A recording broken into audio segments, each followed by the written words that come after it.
Hello and welcome to Africa Today. I am Esther Mokwariola. Often in the habit of holding a stick over the shoulders with a faded hat on the head and a not too concealed dagger on the waist, herdsmen are a common sight across Nigeria, guiding a herd of cattle in search of greener pastures to graze on. But that impression of a harmless nomad seems to be in the past, as communal clashes in recent times are now credited to suspected cattlemen who go outside their trade to kill and destroy. And so we ask, what are your thoughts on the recent killings and growing security concerns across Nigeria?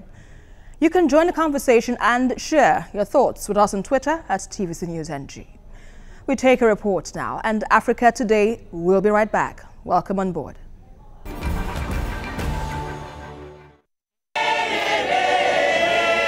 These are women from Dundu Community, Plateau State. They are mourning the killing by herdsmen of residents of the locality on Monday evening. 25 people were killed, while many were badly injured in the attack. The victims, according to eyewitnesses, were returning from an event in a nearby community when they ran into an ambush.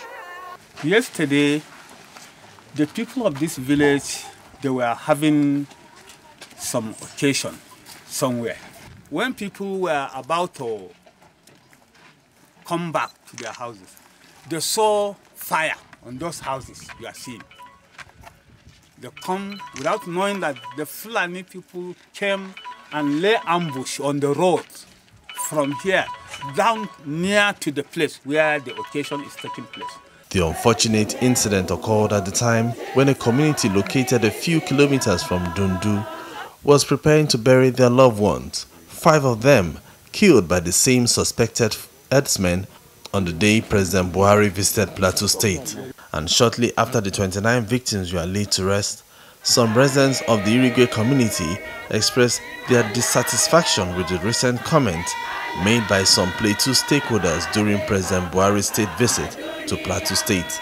The president have a town hall meeting with Plateau State government and the religious leaders. In fact, I'm disappointed by the religion leaders saying that Plateau State is peace. There's peace on the plateau. A religion leader will not say the truth. Where are we going to say the truth? Worried by the recent incessant attack on Irigwe communities in Bassa local government area of Plateau State, the locals are calling on the international community to come to their aid and stop what they describe as an evil plan to drive them away from their ancestral homeland.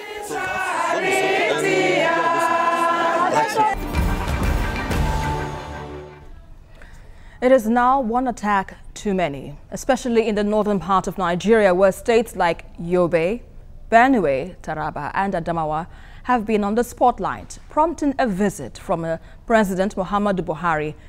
And killings during Buhari's stopover in Plateau State, north-central Nigeria, have raised concerns, with many calling on the government to intensify efforts at ending the bloodletting. Joining me in the studio on Africa Today, I have Emeka David, political analyst and social commentator.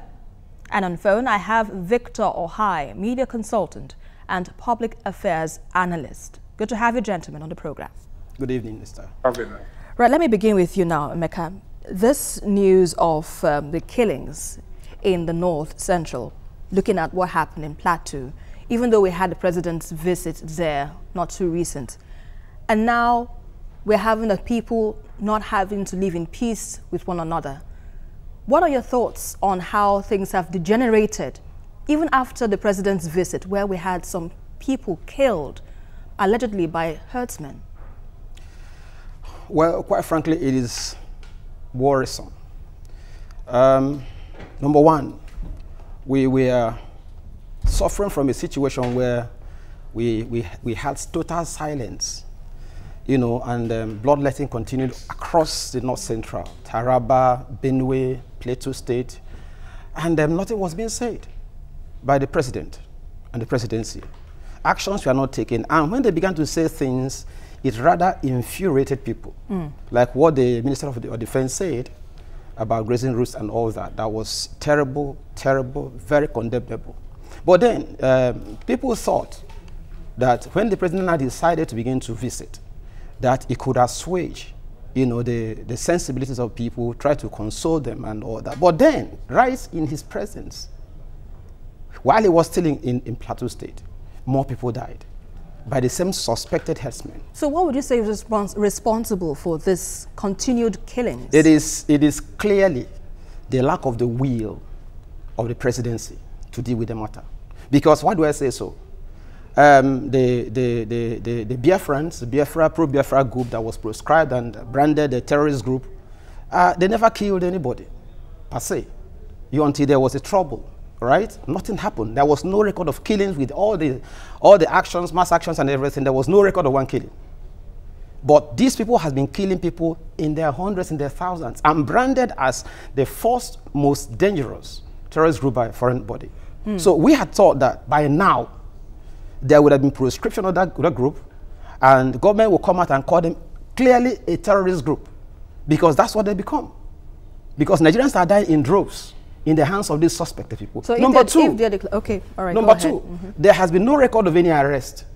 You understand that? There has been no record of any arrest. All we hear is sophisticated weapons. People have come. Some have said it was an APC governor that said that he went to have a talk with people that they are non-Nigerians.